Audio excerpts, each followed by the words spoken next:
તો નમસ્કાર મિત્રો આ દાદાએ પહેલેથી જ માફી કેમ માંગી લીધી એમણે વિડીયો બનાવ્યો છે અને એવું કહ્યું છે કે વડીલ મને માફ કરી દેજો। તો શું કામ માફી માંગી, શું કારણ હતું અને કેમ માફી માંગી, હું તમને દાદાના વિડીયો બતાવું એના પહેલા જો તમે આપણી ચેનલમાં નવા આવ્યા હો તો ચેનલને સબસ્ક્રાઇબ કરી દેજો અને વિડીયોને લાઇક કરી દેજો। તો મિત્રો તે વિડીયો જોઈ લો એટલે તમને બધી જ માહિતી મળી જશે કે દાદાએ કેમ માફી માંગી। તો મિત્રો તે વિડીયો જોઈ લો।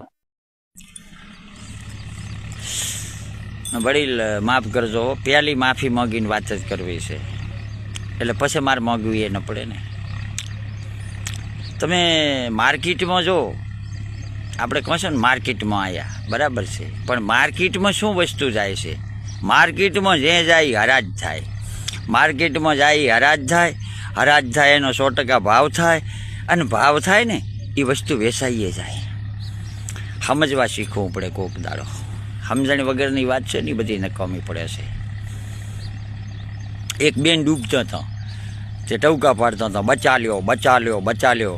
તો એક ભાઈ આવ્યો, બચાતો કે 2 લેના છે પણ ભાવ બોલો।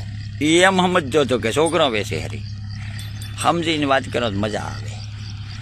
તો મિત્રો તમે વિડીયો જોઈ લીધો છે, એમાં દાદા એવું કહી રહ્યા છે કે આપણે એવું કહીએ છીએ કે આપણે માર્કેટમાં આવ્યા, માર્કેટમાં કઈ વસ્તુ જાય કે જે વસ્તુ હરાજ થાય અને હરાજ થાય એનો ભાવ પણ થાય અને વસ્તુ ટૂંક જ સમયમાં વેચાઈ પણ જાય, એટલે એવું કહેવાય જ નહીં। એટલે દાદા એવું કહી રહ્યા છે કે પેલા સમજતા શીખવું પડે અને સમજણ વગરની વાત નકામી છે। તો આ દાદા વિશે તમારું શું કહેવું છે મિત્રો? તો મિત્રો આ દાદાએ જે વાત કરી એના વિશે તમારું શું કહેવું છે તમે જરૂરથી કોમેન્ટ કરજો। અને બધા ભાઈઓ તો કોમેન્ટ એવી કરી રહ્યા છે આ દાદાના વિડીયોમાં કે ભાઈ મજબૂત દાદાએ વાત કરી છે અને દાદા નવું લાયા એમ કે માર્કેટમાં વળી નવું લાયા દાદા, એકદમ 100% સાચી વાત કરી છે એવું બધા ભાઈઓ કહી રહ્યા છે। તો તમારું આ વિશે શું કહેવું છે તમે જરૂરથી કોમેન્ટ કરી દેજો।